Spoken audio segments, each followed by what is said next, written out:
Assalamualaikum warahmatullahi wabarakatuh. Perkenalkan, nama saya Pina Mekar Argina.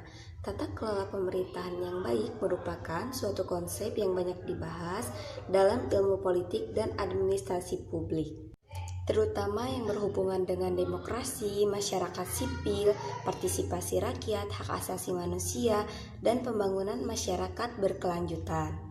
Tata kelola pemerintahan yang baik dikenal dengan good governance.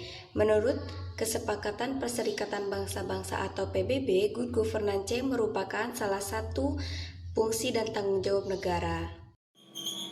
Perkenalkan, nama saya Karisya Japar Oktaviana dari kelas 10 MIPA 7. Di sini saya akan menjelaskan tentang definisi pengertian pemerintahan yang baik atau good governance.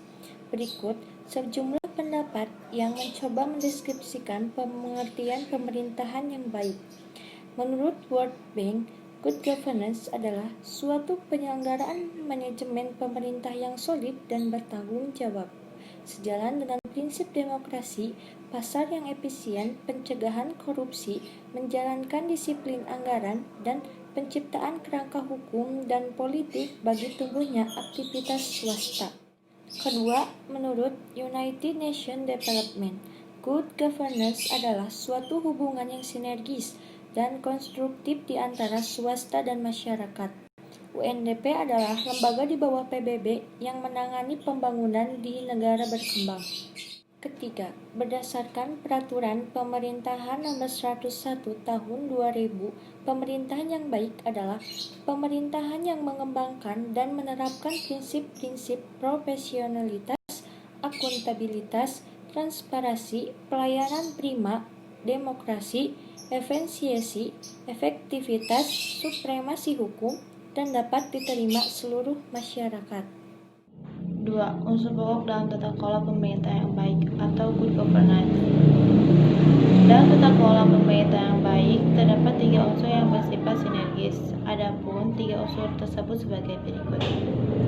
A. Pemerintah yang dipercaya menangani administrasi negara pada suatu periode tertentu. B. Unsur swasta atau wirausaha yang bergerak dalam pelayanan publik. C. Unsur warga masyarakat atau stakeholder. Adalah asas-asas pemerintahan. Asas-asas umum penyelenggaraan negara sebagaimana ditegaskan dalam Undang-Undang Nomor 28 Tahun 1999 yaitu 1. Asas kepastian hukum, yaitu asas dalam negara hukum yang mengutamakan landasan peraturan perundang-undangan, kepatuhan dan keadilan dalam setiap kebijakan penyelenggaraan negara. 2. Asas kepentingan umum, yaitu asas yang mendahulukan dengan cara aspiratif.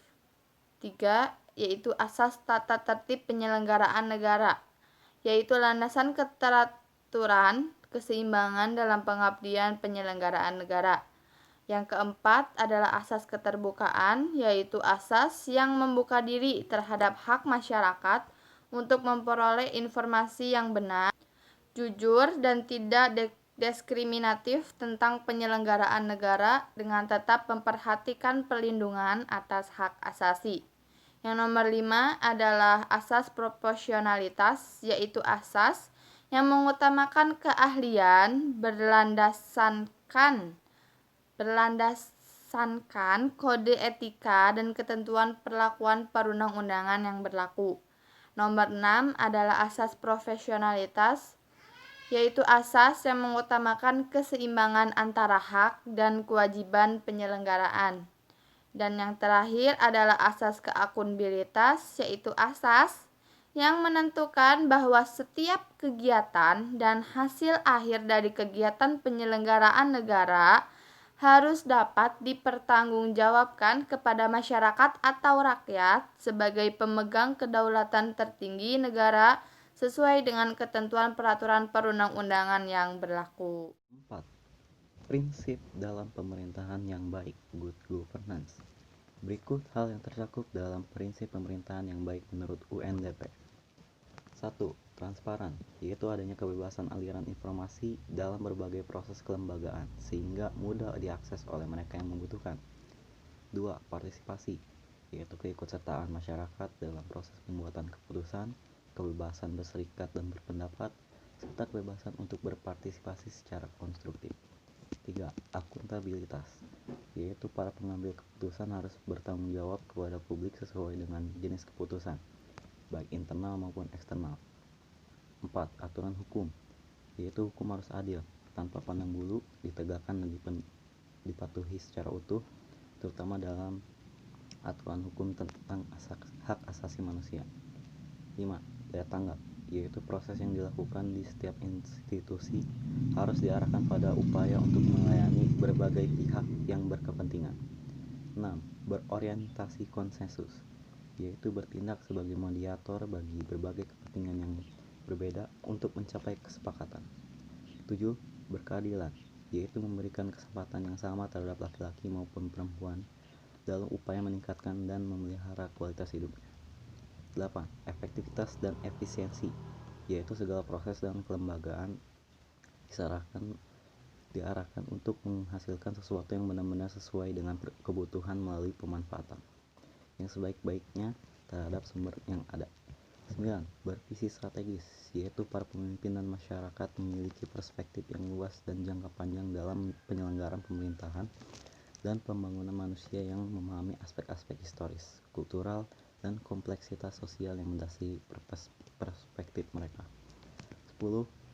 Saling berketerkaitan, yaitu adanya kebijaksanaan yang saling memperkuat dan terkait serta tidak bisa berdiri sendiri.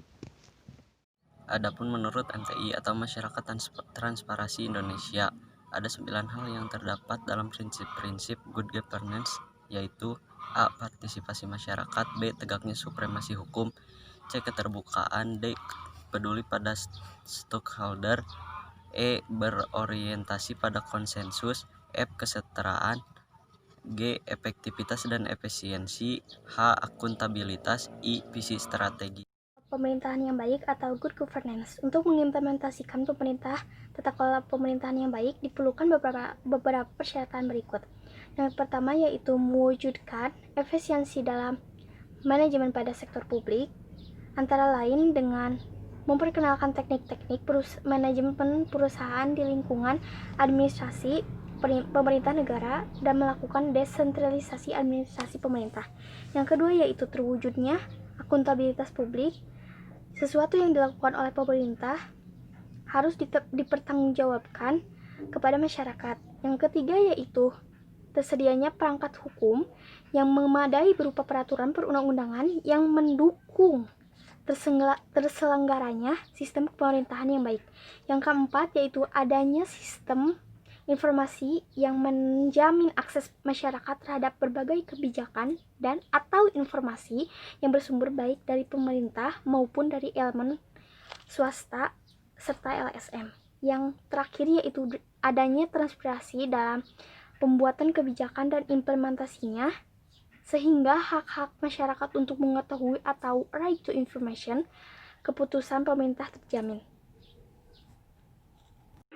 Dampak dari pelaksanaan pemerintah yang tidak transparan. Masyarakat tidak mengetahui jalannya pemerintahan sehingga mengakibatkan pemerintah tidak demokratis lagi. 2. Memungkinkan maraknya praktek KKN.